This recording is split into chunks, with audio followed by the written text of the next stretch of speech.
a good pair of protective gloves, a measuring tape, a marking utensil, a cardboard template with a straight edge, protective glasses, a circular saw with a masonry blade, a sanding block, and 2 sawhorses. Start by measuring from the top of the column downward to the correct overall length, then mark it. Continue making a series of marks at the same length around the bottom of the column shaft.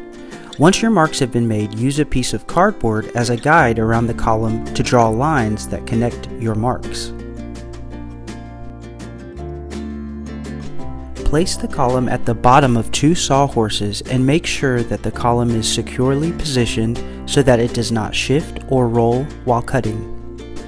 Cut the column along your line using a circular saw equipped with a high-quality masonry blade. Important! When trimming a ComposiCast column, always cut from the bottom of the column shaft.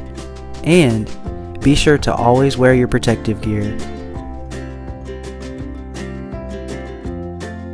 After the column is trimmed, make your final adjustments using a sanding block or a belt sander. It is highly important that the load is evenly distributed around the entire circumference of the column shaft. Because full round and full square ComposiCast columns are load bearing, their top and bottom edges must be completely level in order to achieve even contact between the column shaft and the load surfaces.